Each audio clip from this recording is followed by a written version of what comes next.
Good afternoon, everyone. I'm Laura Cowell, and I'm the Poetry Out Loud coordinator, Academy English teacher, and I'm also going to be the prompter for today's competition. Welcome to the Poetry Out Loud competition for Punahou School. Today we have 10 competitors that are all striving to earn the title of being Punahou's champion and representative to the state competition. Before we get started, I'd like to acknowledge the following people who are serving as judges for today's event. All from my department: Dan Kinzer, Dan Munzer, Zoe Dare Atanasio, Joy Shi, Dave Scrivener, and my wonderful mathematical person and accuracy judge, Marisa Proctor. So without further ado, let the competition begin.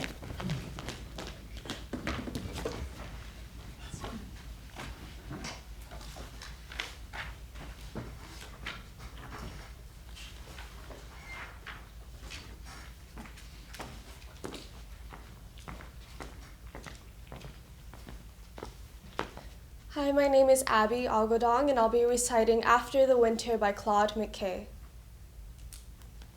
Someday, when trees have shed their leaves and against the morning's white, the shivering birds beneath the eaves have sheltered for the night, we will turn our faces southward, love, toward the summer isle, where bamboos spire the shafted grove and wide-mouthed orchids smile. And we will seek the quiet hill where towers the cotton tree, and leaps the laughing crystal rill, and works the droning bee. And we will build a cottage there, beside an open glade, with black-ribbed bluebells blowing near, and ferns that never fade.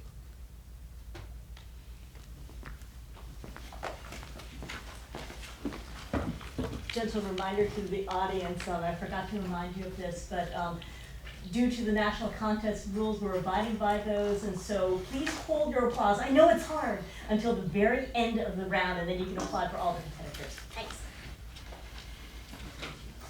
Yeah, whenever the judges are ready. Judges, let me know when you're ready, and then we'll have Robbie on.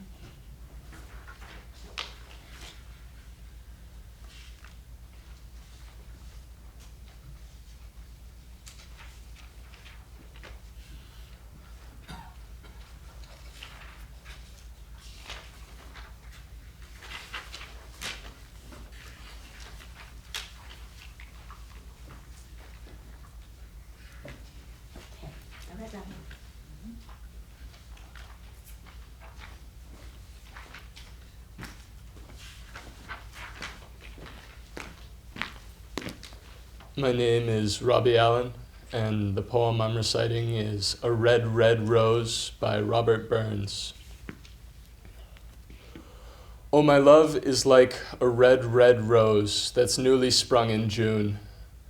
Oh, my love is like the melody that's sweetly played in tune. So fair art thou, my bonny lass, so deep in love am I. And I will love thee still, my dear, till all the seas gone dry.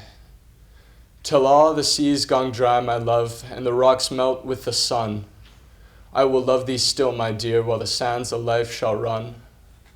And fare thee well, my only love, and fare thee well a while, and I will come again, my love, though it were 10,000 mile.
Good afternoon. My name is Gordon Asato, and I'll be performing.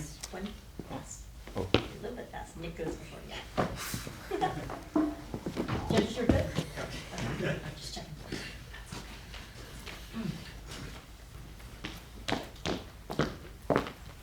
Hi, my name is Nicholas Amador, and I will be reciting Dover Beach by Matthew Arnold.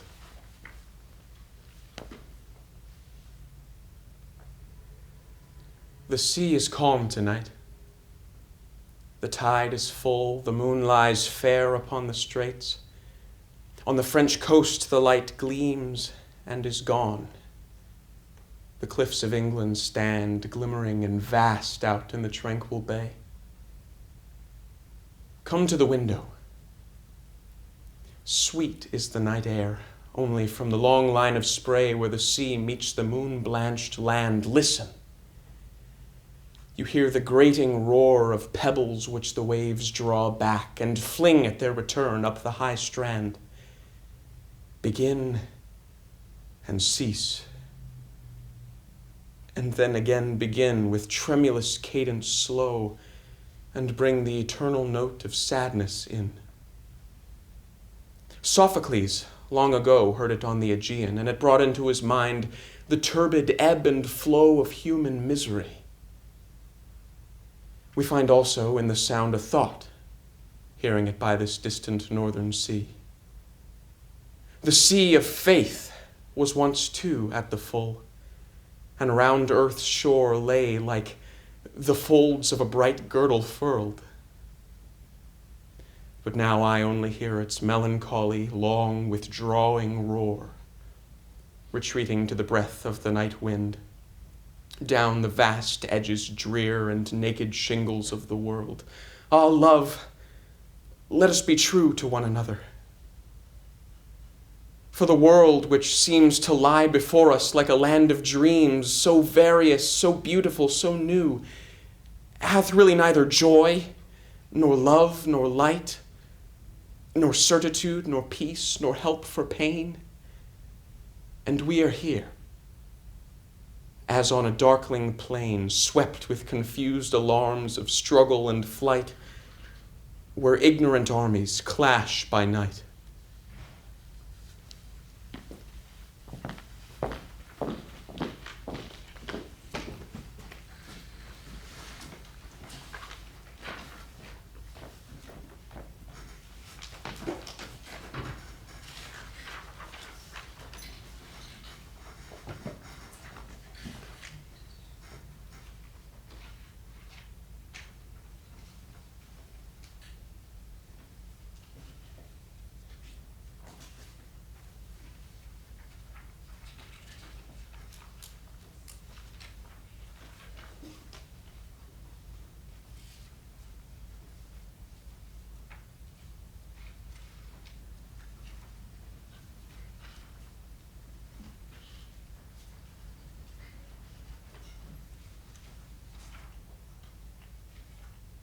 Judges, everyone's ready? Okay. Gordon, you're on.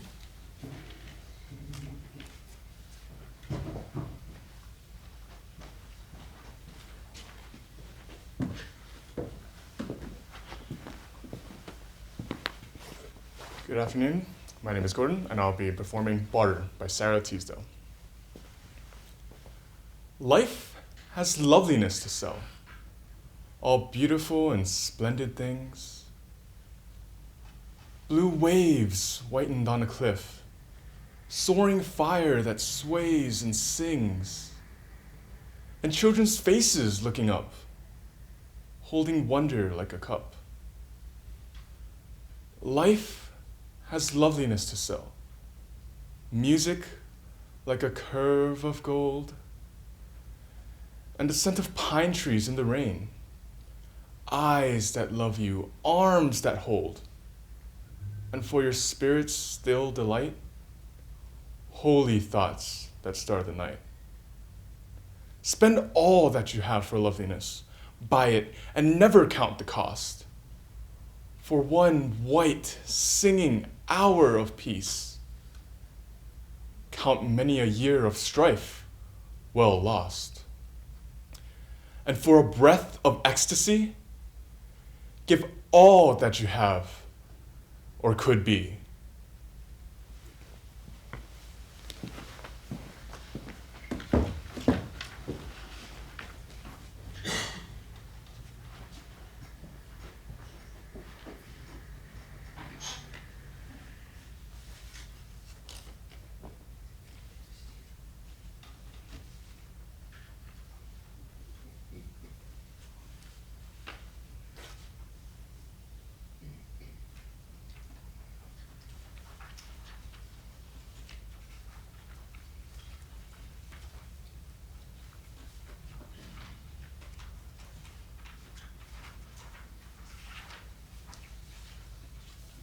judges ready? Okay, Christina.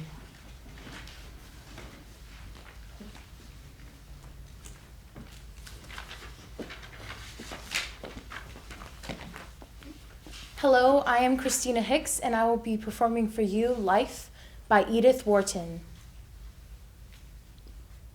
Life, like a marble block, is given to all, a blank, inchoate mass of years and days, whence one with ardent chisel, swift essays, a shape of strength or symmetry to call. One shatters it in bits to mend a wall. One in a craftier hand the chisel lays, and one to wake the mirth in Lesbia's gaze carves it apace in toys fantastical. But least is he who with enchanted eyes, filled with high visions of fair shapes to be, muses which god he shall immortalize in the proud Parian's perpetuity, till twilight warns him from the punctual skies that the night cometh wherein none shall see.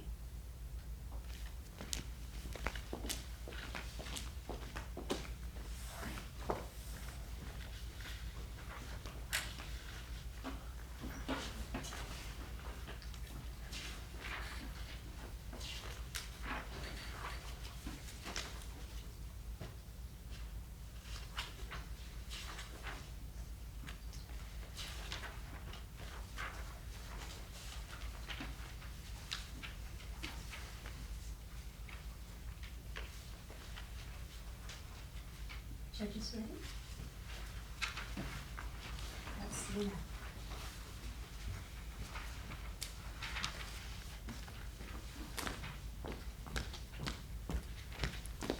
Hello, my name is Selena Kitahara, and I will be performing To Autumn by John Keats.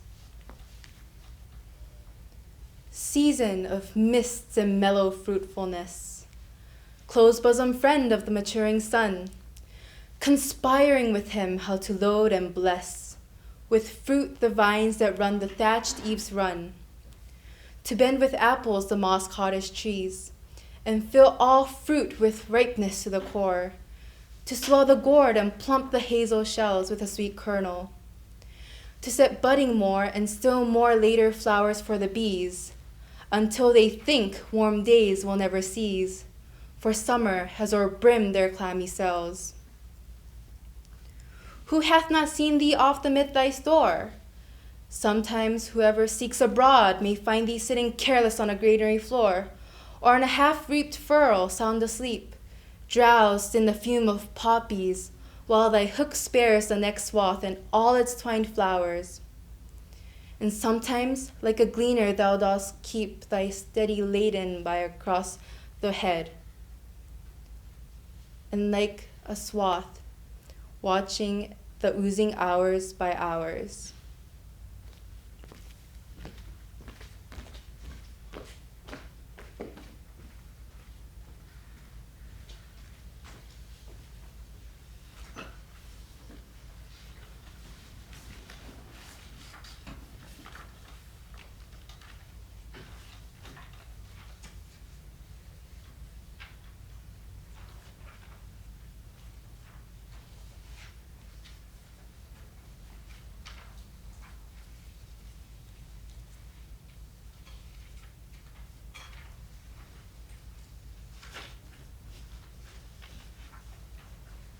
Judges ready? Aaron.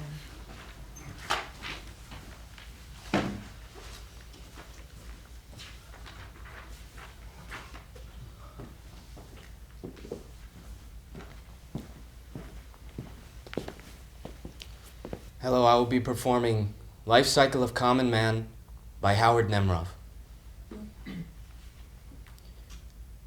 Roughly figured, this man of moderate habits, this average consumer of the middle class, consumed in the course of his average lifespan just under 500,000 cigarettes, 4,000 fifths of gin, and about a quarter as much vermouth. He drank maybe 100,000 cups of coffee, and including his parents' share, it cost something like $500,000 to put him through life. How many beasts died to provide him with meat, belt, and shoes cannot be certainly said. But anyhow, it is in this way that a man travels through time, leaving behind him a lengthening trail of empty bottles and bones of broken shoes, frayed collars and worn out or outgrown diapers and dinner jackets, silk ties and slickers. Given the energy and security thus achieved, he did what? The usual things, of course, the eating, dreaming, drinking, and begetting, and he worked for the money which was to pay for the eating, etc., which were necessary if he were to go on working for the money, etc. But chiefly he talked. As the bottles and bones accumulated behind him, the words proceeded steadily from the front of his face as he advanced into the silence and made it verbal.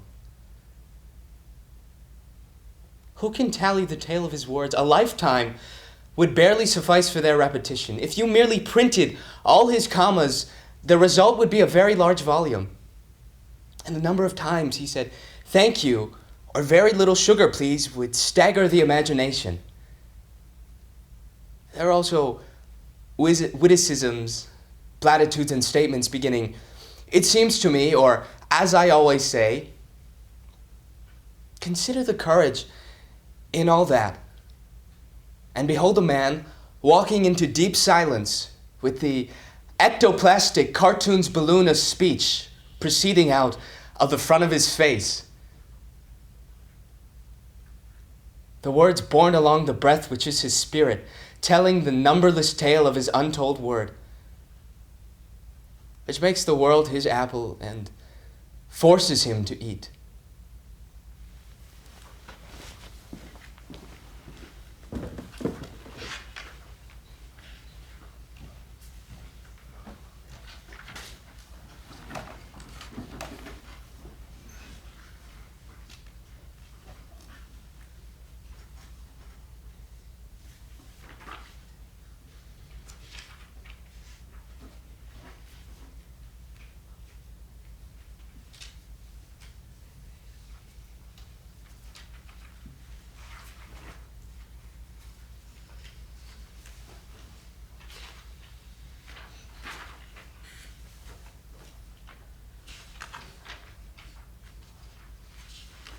Are the judges ready?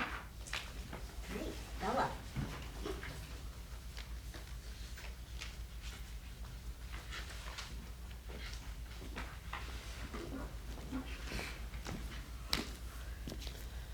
My name is Bella Nesty, and I will be performing The Arrow and the Song by Henry Wadsworth Longfellow. I shot an arrow into the air. It fell to earth, I knew not where. For so swiftly it flew, the sight could not follow it in its flight. I breathed a song into the air. It fell to earth, I knew not where. For who has sight so keen and strong that it can follow the flight of song?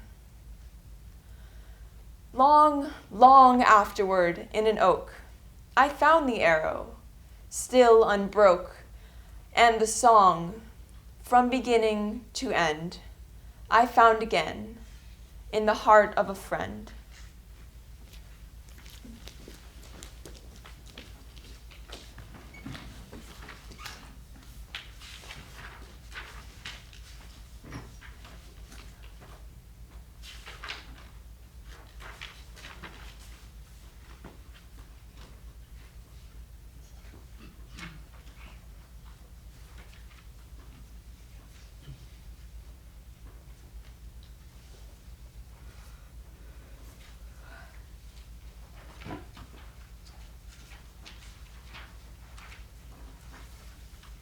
Are the judges ready?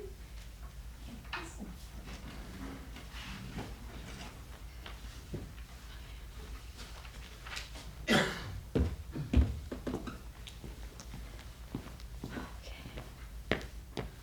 The Obligation to Be Happy by Linda Pastan.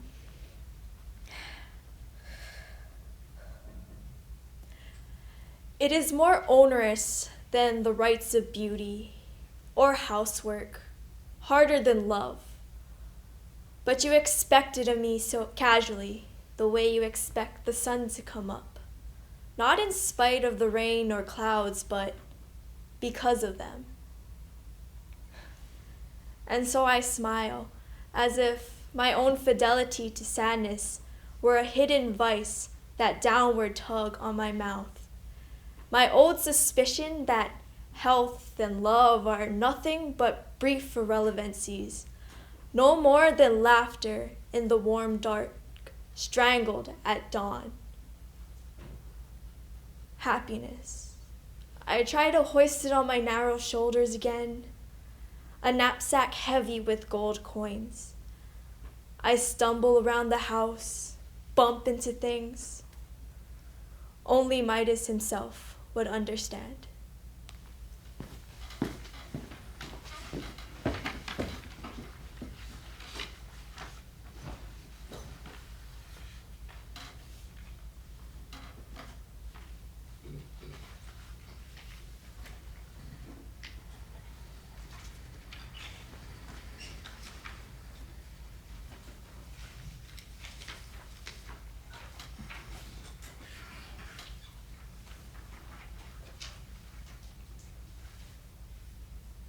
Judges ready? And finishing up the first round, Florence.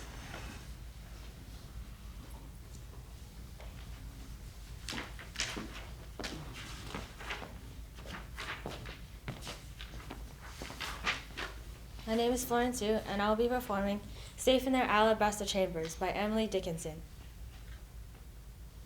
Safe in their alabaster chambers, untouched by morning and untouched by noon. Sleep, they make members of the resurrection, rafter of satin and roof of stone. Grand go the years in the world above them. Worlds scoop their arcs, and firmaments row, diadems drop, and those just surrender, soundless as dots on a disk of snow.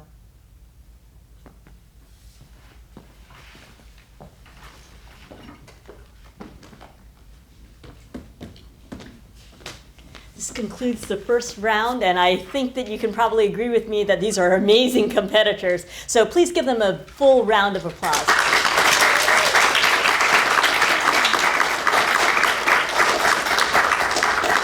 Okay, before we enter round two, what we're going to do is take a 10-minute break. I see 1:24, 37, 38, 39 on the clock. And so we'll be back here at around 1:35, call it, and then we'll reconvene for the second round.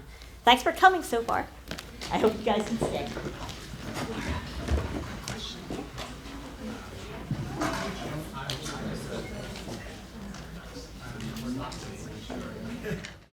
So on we go to the second round. Abby, you're up. Please hold your applause till the end also of the round.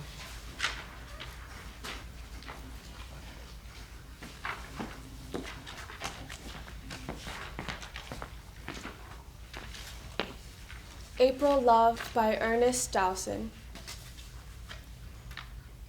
We have walked in love's land a little way, learned his lesson a little while. And shall we not part at the end of day with a sigh, a smile? A little while in the shine of the sun we were joined together, joined lips, forgot how the shadows fall when the day is done and when love is not.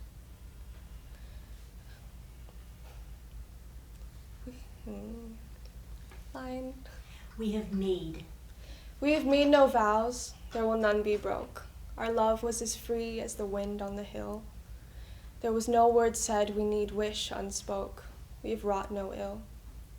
And shall we not part at the end of day, who have loved and lingered a little while, join lips for the last time, go our way, with a sigh, a smile?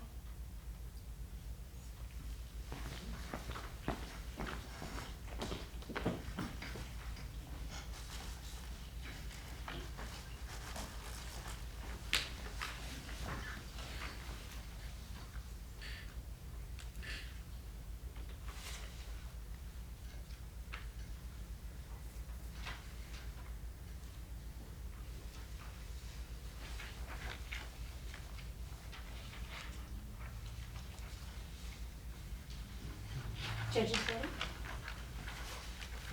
Robin.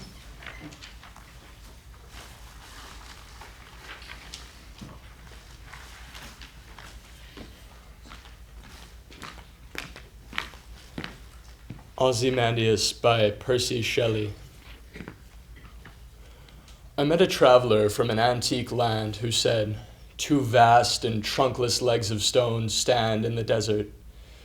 Near them, on the sand half sunk, a shattered visage lies, whose frown and wrinkled lip and sneer of cold command tell that its sculptor well those passions read, which yet survive, stamped on these lifeless things. The hand that mocked them, and the heart that fed. And on the pedestal these words appear, My name is Ozymandias, King of Kings. Look upon my works, ye mighty, and despair." Nothing beside remains, round the decay of that colossal wreck, boundless and bare. The lone and level sands stretch far away.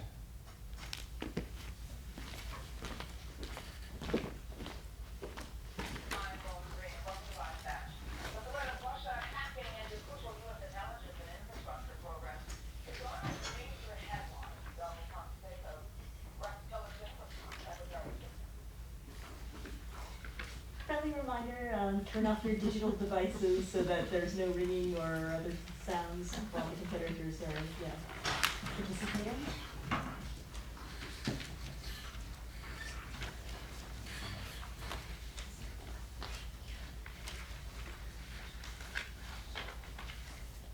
Judges, are you ready?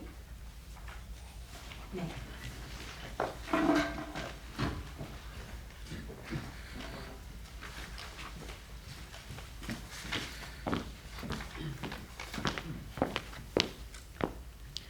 Windy City by Stuart Dybek.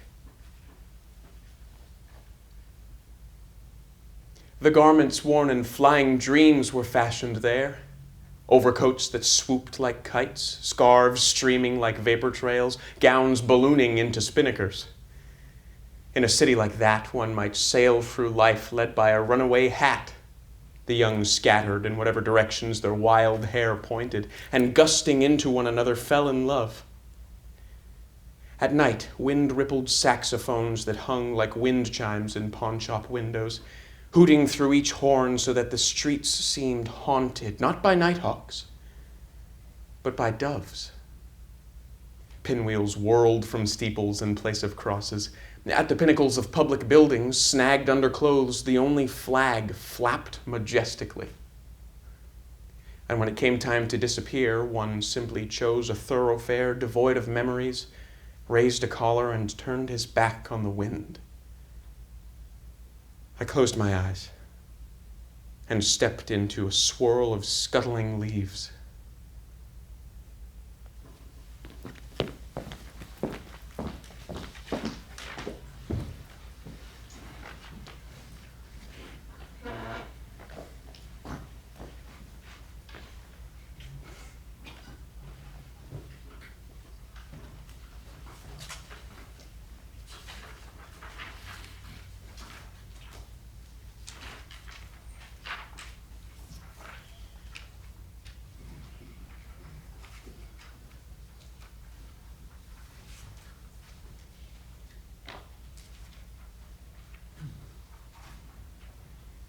Judges ready? Okay. Gordon.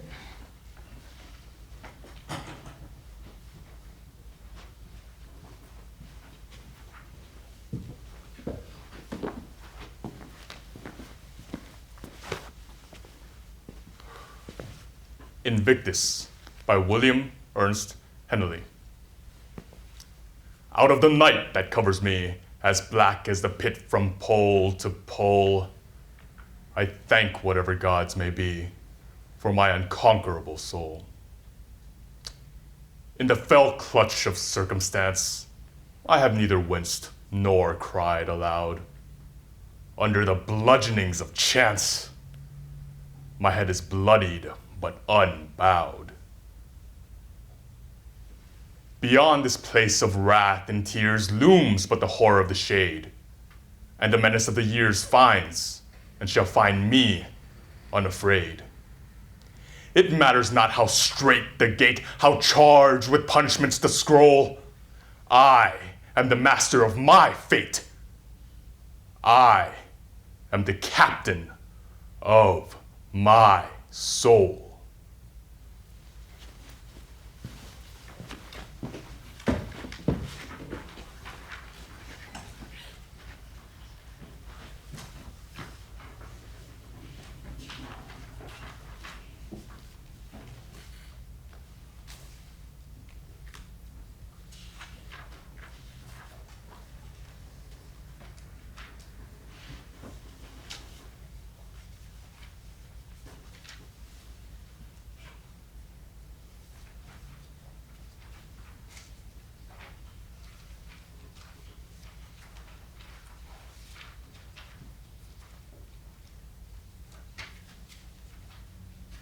Judges ready? Okay. Christina.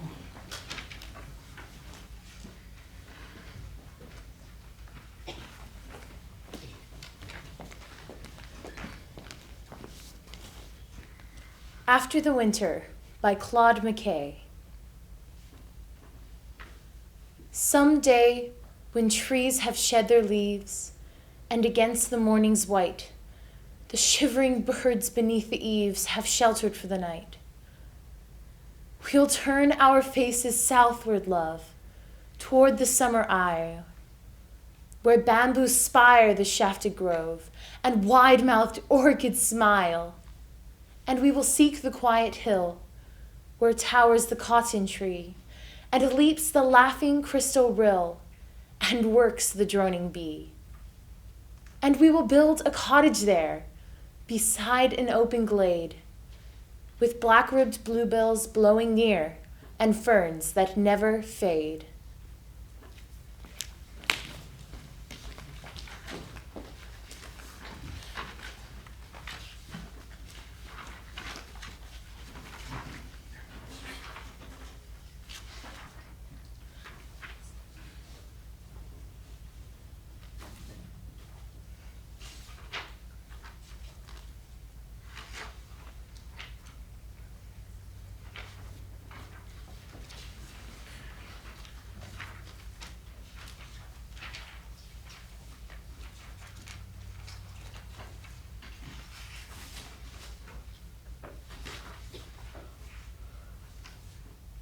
Judges, are you ready? Let's see.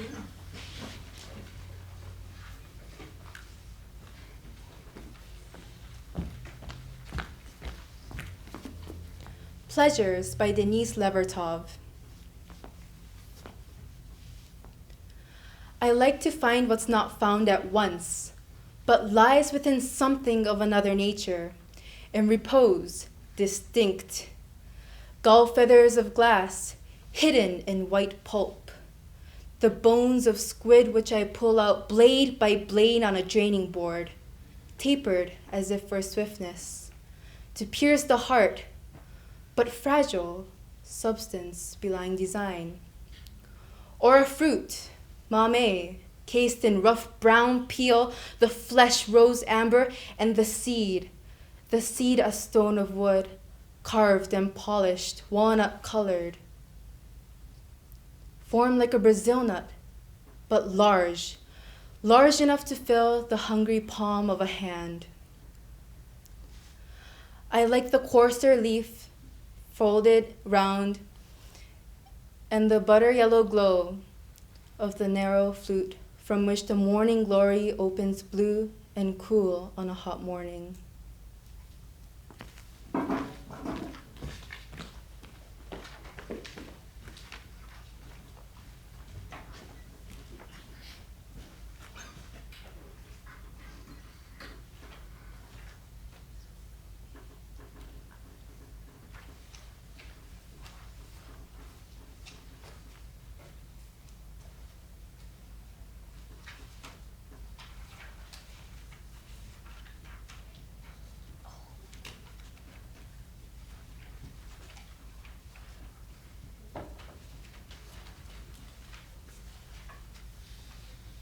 Judges ready?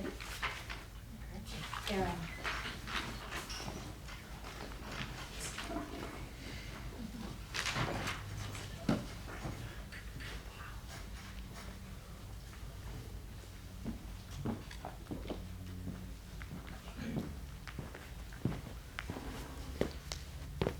Song of Myself 35 by Walt Whitman. Would you hear of an old-time sea fight? Would you learn who won by the light of the moon and stars? Listen to the yarn, as my grandmother's father the sailor told it to me. Our foe was no skulk in a ship, I tell you, said he. His was the surly English pluck, and there is no tougher or truer, and never was and never will be. Along the lowered eve he came horribly raking us. We closed with him, the yards entangled, the cannon touched. My captain lashed fast with his own hands. We'd received some 18-pound shots on the lower deck. 2 large pieces had burst at the fire, killing all around and blowing up overhead. Fighting at sundown. Fighting at dark. 10 o'clock at night, the full moon well up. Our leaks on the gain and 5 feet of water reported. The master-at-arms loses the prisoners confined in the afterhold to give them a chance for themselves. The transit to and from the magazine is now stopped by the sentinels. They see so many strange faces they do not know whom to trust. Our frigate takes fire. The others ask if we demand quarter. For colors struck in the fighting done. Now I laugh content, for I hear the voice of my little captain. We have not yet struck. He composedly cries, we have just begun our part of the fighting. Only 3 guns are in use. 1 is directed by the captain himself against the enemy's mainmast. 2, well served with grape and canister, silence his musketry and clear his decks. The tops alone second the fire of this little battery, especially the main top. They fight bravely during the whole of the action. Not a moment's cease. Our leaks gain fast on the pumps. The fire eats toward the powder magazine. One of the pumps has been shot away. It is generally thought we are sinking. Serene stands the little captain. He is not hurried. His voice is neither high nor low. His eyes give more light to us than our battle lanterns. Toward 12 there in the beams of the moon, they surrender to us.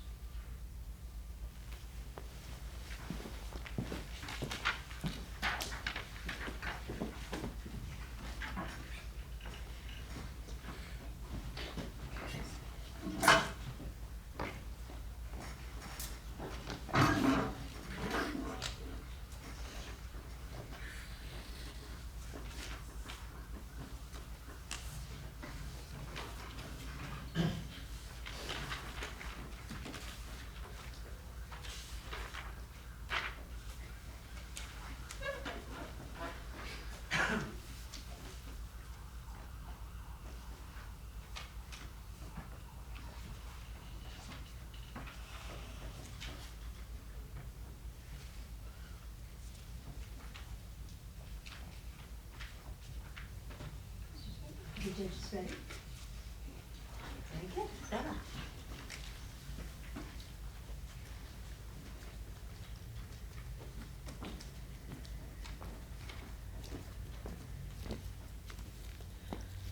Hope is the Thing with Feathers by Emily Dickinson.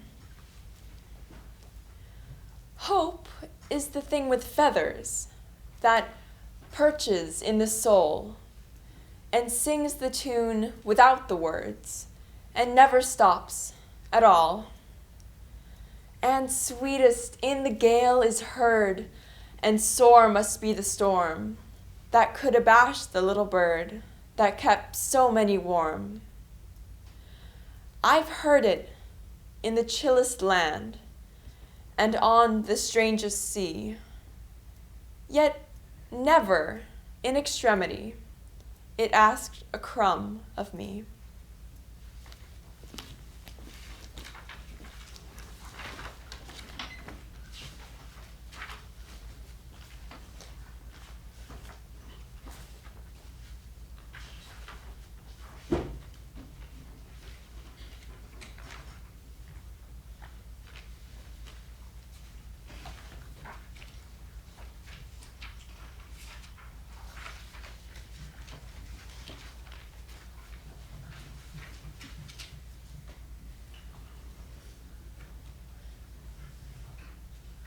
Are the judges all ready?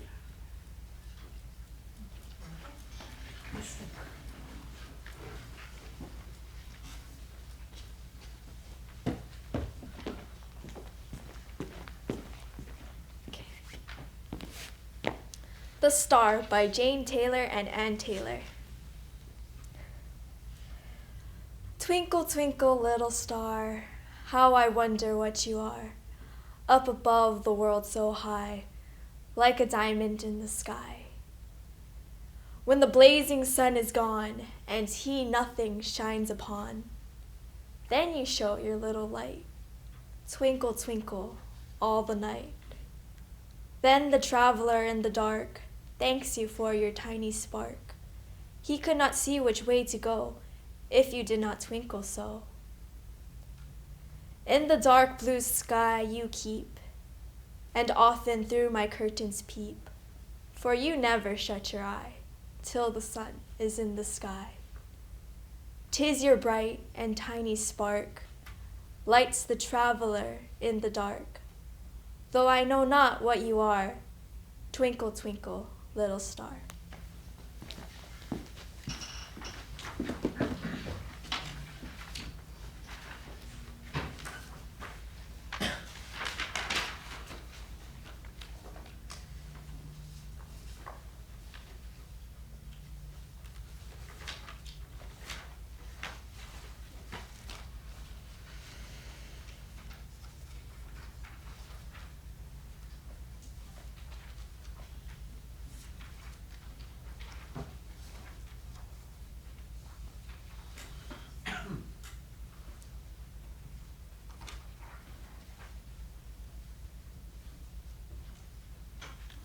Are the judges all ready? Okay.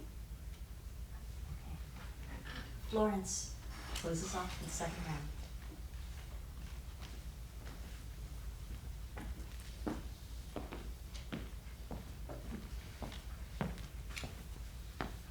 The Art Room by Shara McCollum. Because we did not have threads of turquoise, silver, and gold, we could not sew a sun nor sky, and our hands became balls of fire, and our arms spread open like wings. Because we had no chalk or pastels, no toad, forest, or morning grass slats of paper, we had no color for creatures, so we squatted and sprang, squatted and sprang. 4 young girls played heavy on our backs. Our feet were beating drums, drawing rhythms from the floor. Our mouths became woodwinds, and our tongues touched teeth and were reeds.